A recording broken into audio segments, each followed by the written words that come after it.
it's Tawney. In today's video, I'm going to be talking about products that I would still own even if I didn't watch YouTube or have a YouTube channel.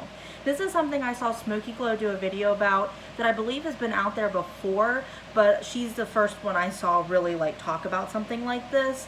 And I'm going to talk about products / brands that I would have been using if I hadn't ever followed YouTube.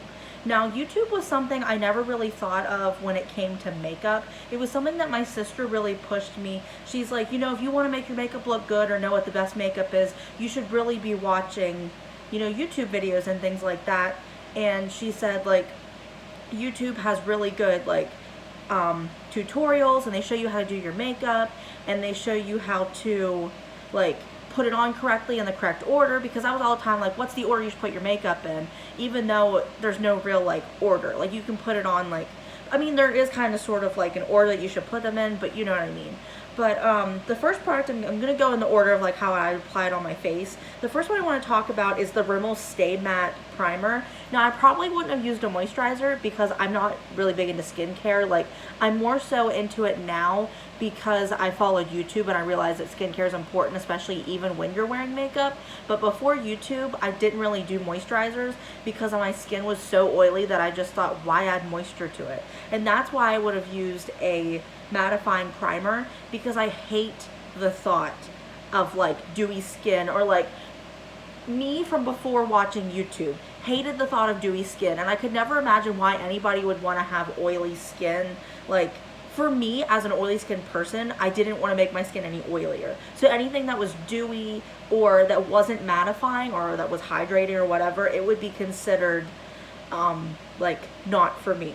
And this was one that I'll still use. I have backups of, because I heard it was discontinued, even though it's still in Walmart, CVS, Ulta, everywhere in my area. But this is shine controlling, pore minimizing, smooth skin, and it says it has a hydrating feel, but I probably wouldn't have looked at that because I don't look at the small print on things. So I just would have seen mattifying, stay matte, and I would have bought it.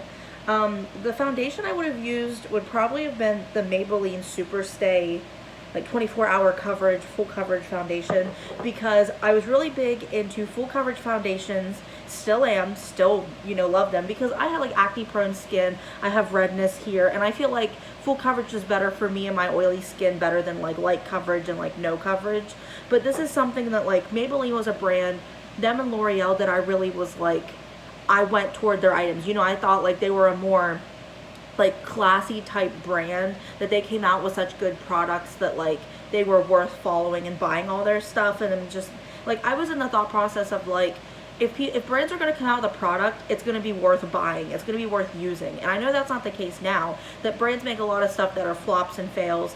But I had also, remember, before YouTube, I used to use the Fit Me, it was the roll on, you can that type of, hold on, I have one here, that the stick foundation.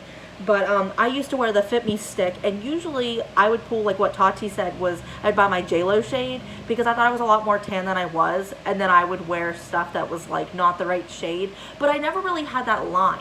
I would blend it a little bit, and it never looked crazy bad, but it definitely did not match. Whenever I took my makeup off at night, there'd be orange.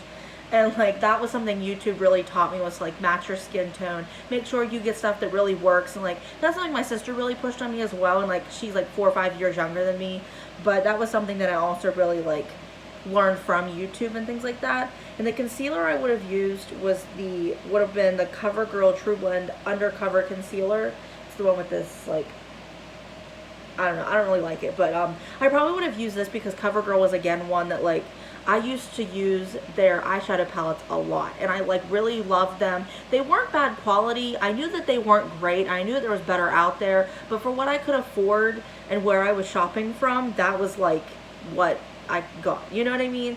Once I started getting into YouTube, I bought those Milani palettes that had 5 shades to them. They had the 3 bars and then 2 on the side, which I don't know why they didn't just make them all bars or whatever, but I used those, and those were really good quality palettes. I still have a couple, but I mean, I never use them, but they're really good quality. But I think this was one, because it was CoverGirl, I would have bought it. And that's my problem with makeup brands now, that I'm like more educated and know things about YouTube and like how makeup should work, is there's so many bad products that people buy because they expect the brand to be good, or like they think the brand is going to come out with something great, or like if they post a picture of a model wearing this product and they look good, you're going to assume the product is going to look good on you, and people aren't always into like, oh, my skin type is this, I better wear this. They're just like, oh, I'm going to buy it, and they buy mostly with like what the price point is, or like the color wise, or like if they like the packaging or whatever. And I think that's really like troubling and worrisome for me as somebody who does watch YouTube, who is educated on good makeup. It like worries me when people are like, oh, I'm gonna buy this. It's like, no, don't buy that, it's not good. The powder I would have bought probably was the Milani Prep Set and Go Transparent Face Powder.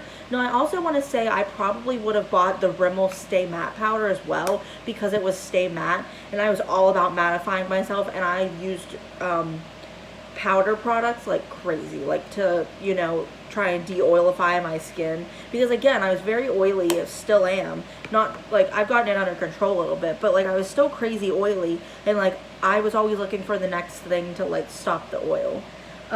For bronzer, I honestly think I would have used a Physicians Formula Butter Bronzer, and I think this might have been something my sister talked me into buying after she started watching YouTube, but I think the packaging might have convinced me to get it, not so much the price point, because it is like $14 like at my CVS, but I feel like, especially because I'm big on coupons and stuff, it might have been something I would have picked up, maybe that, or like the City Bronzer from Maybelline probably would have been something I would have picked up, because that was more on like the cheaper end, and it just kind of has that like look of something I would pick up or would have picked up, you know, prior to YouTube. Now the bronzer, or the blush I would have picked up probably would have been a Wet n Wild blush, and I have the shade Blazonberry, just as like it was the one I had sitting. I don't really think I have a whole lot of these, and I think I would have picked this up solely because it was Wet n Wild and it was cheap. And I remember e.l.f. and Wet n Wild were like the two brands that I really went for because of the affordability and the fact that like their products were decent. And like the highlighter I have here is a Wet n Wild. It's the After Sex Glow Hello Halo blush lighter. So it's a blush and highlighter. And I honestly think that it's more of like a highlighter and a blush topper.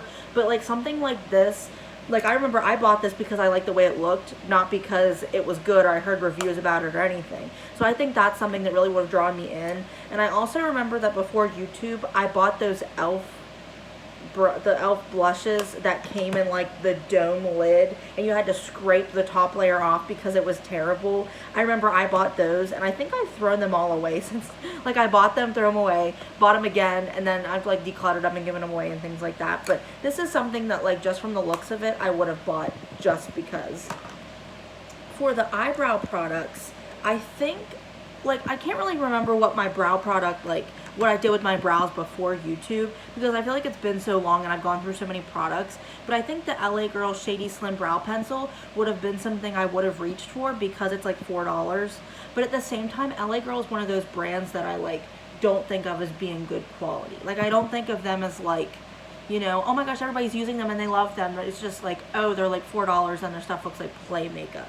Like that's just kind of my personal like thoughts. Plus I also don't think I would have gotten a matching shade because I just wasn't like, I always wanted my eyebrows to match my hair, and because I dyed my hair blonde, especially before YouTube, I was like fully blonde, and I like wanted my eyebrows to match, and my sister's like, no, like you can make them look nice even with your like blonde hair or whatever. And I mean, my brows didn't look terrible before YouTube because, again, I did get them waxed and I did, like, try and make them look decent. And, like, I remember my sister and I went to Walmart once and the girl told us we had really nice eyebrows and they were, like, the bushiest things you've ever seen. Like, this one, but on steroids. And it, like... So then I'm just thinking, my eyebrows weren't terrible. They weren't great, but they weren't terrible. And because I had such bushy eyebrows, never had to worry about them being too thin or too ugly, or they didn't look like this, or they didn't look the right way. Like, they just looked how they looked, and I wasn't really like, it didn't bother me. but I'm pretty sure I would have used the NYX Tinted Brow Mascara, because this is something I've been using since like the earliest makeup days, because I love the fact, this is a new one, so I can actually show you what the product looks like on it. I've been using one that I'm pretty sure had nothing on it and just hoping that it worked. Like, I honestly thought that, like, I was like, yeah, there's probably nothing on there, but I'm going to use it anyway. And I was like, look, I bought a new one like 2 years ago. I need to get use out of it before it like really goes bad and I have to throw it away. But like something that like tints your brows was something I totally would have gone for. It smells weird, but not bad. So I'm thinking it's okay. I'm going to use it. I don't know. We'll find out. But, I mean, those two products for the brows are really good products that I would still recommend and I still use to this day. I mean, I don't think a brow mascara is something I really should be using now, but I like this more than like a clear brow gel, because I feel like it does more for me. Like, it helps me fill in what I've missed with the pencil, and like, I'm not a big fan on pomades or powders, so I feel like that helps me like make my brows look complete. Now, the two palettes, I feel like I would have bought even without YouTube. So, a lot, like, from YouTube, I wouldn't have bought anything from ColourPop because I wouldn't have known they existed. I wouldn't have bought anything from Sephora because it's too expensive. I wouldn't have even gone to the right side of Ulta because it was too expensive. So, the two products that I have here are the new classics from e.l.f., which I probably would have bought just to, like, add to my collection, which is why I bought it now. Which, again, it is a good palette, but it's very cool tone, so you have to know that going forward. Like, I find sometimes that it's a hard to use palette for me because it's so cool tone, because that's just not what I, like, always reach for. And then the other palette is the Nudes of New York Maybelline palette, and I'm pretty sure this is one I would have used because I liked Maybelline so much and just thought of them as being, like, a prestigious, like, makeup brand type thing.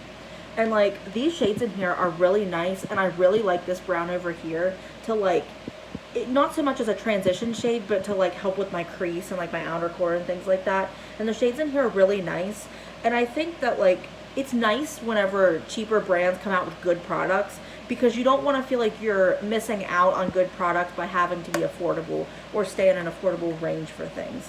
So I think that's a lot of, like, you know, before YouTube, I felt like we thought we had to give up like quality because we couldn't afford like the better stuff, and that's not always the case, because I know there's a lot of bad products out there that are way more expensive than what I have here.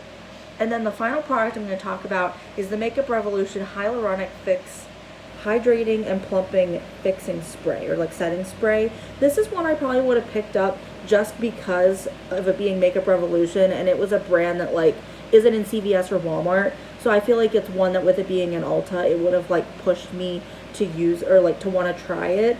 I think with this one, when it says hydrating, it probably would have pushed me off. And I know before YouTube, I had been using the Milani matte spray, but I don't have one of those anymore because I think mine like broke and then I got rid of it.